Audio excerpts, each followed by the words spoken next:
दोस्तों, हमारे देश में गेहूं का उत्पादन काफ़ी मात्रा में किया जाता है।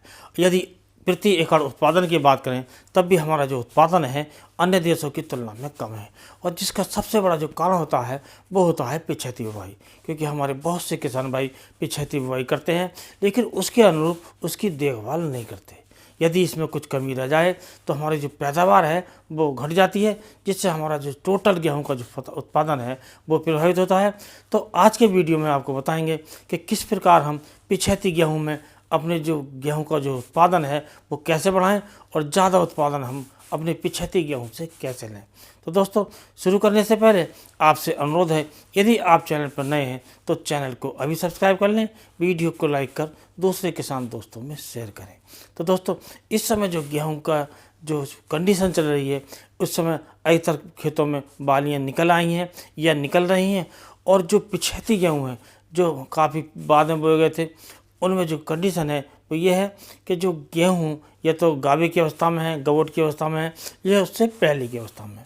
अर्थात उसमें जो गांठें हैं जो तने में वो पड़ गई हैं और अभी गवट की अवस्था नहीं आई है, बालियाँ अभी तैयार नहीं हुई हैं।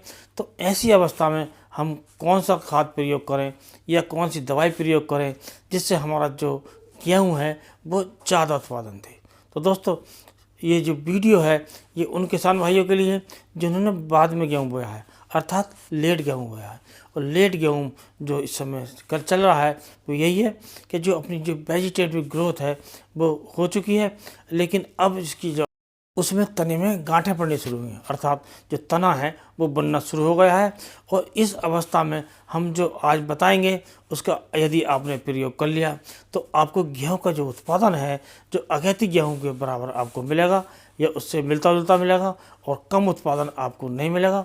तो इसे देखकर आप पूरी जानकारी प्राप्त करके अपने गेहूं में इसका प्रयोग अवश्य कीजिए, ताकि आपको जो गेहूं का जो उत्पादन है वो पूरा मिल सके।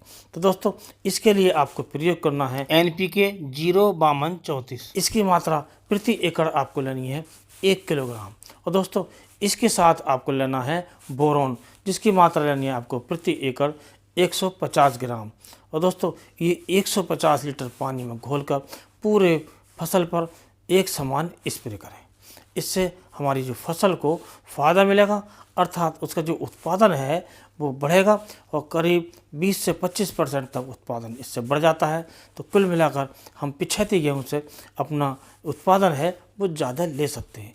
अब दोस्तों, बात करते हैं कि इसका जो उत्पादन है वो बढ़ेगा कैसे। तो दोस्तों, इसमें जो नाइट्रोजन होती है वो 0 होती है, अर्थात नाइट्रोजन नहीं होती है, और इसमें फास्फोरस की मात्रा होती है 52%। और दोस्तों, इसमें जो पोटाश की जो मात्रा होती है वो होती है 34%। इसमें प्रकार इसमें 2 तत्व होते हैं, फास्फोरस होती है और पोटाश होती है, और तीसरा हमने आपको बताया इसमें बोरोन मिक्स करना है। तो सबसे पहले बात करते हैं फास्फोरस की। तो दोस्तों, इस समय जो हमारा पौधा अच्छा विकास कर रहा होता है तो इस समय ज़्यादा नाइट्रोजन की आवश्यकता नहीं होती है, इसमें फास्फोरस की आवश्यकता होती है।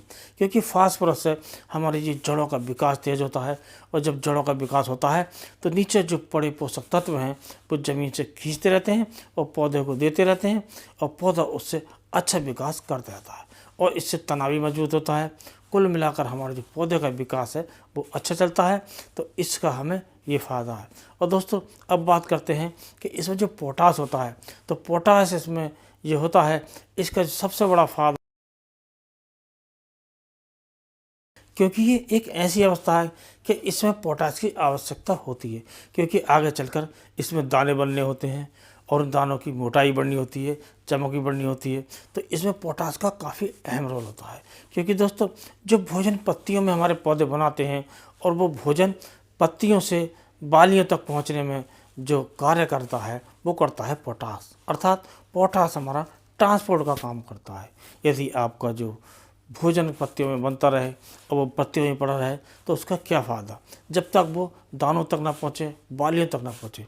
जब बालियों तक पहुँचेगा, दानों तक पहुँचेगा तो दाने की मोटाई बढ़ेगी, चमक बढ़ेगी, तभी तो उससे उत्पादन ज़्यादा मिलेगा।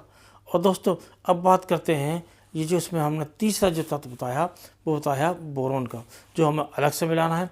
और बोरोन का जो सबसे बड़ा जो कार्य होता है, जब गेहूं में पुष्पन की अवस्था आती है तो उसमें इसका बहुत बड़ा रोल होता है, क्योंकि जो पुष्पन की अवस्था में जो परागण की क्रिया होती है उसमें सहायक है, अर्थात परागण की क्रिया तेज होती है, और परागण की क्रिया तेज होने से जो निषेचन है दानों का वो ज़्यादा होता है।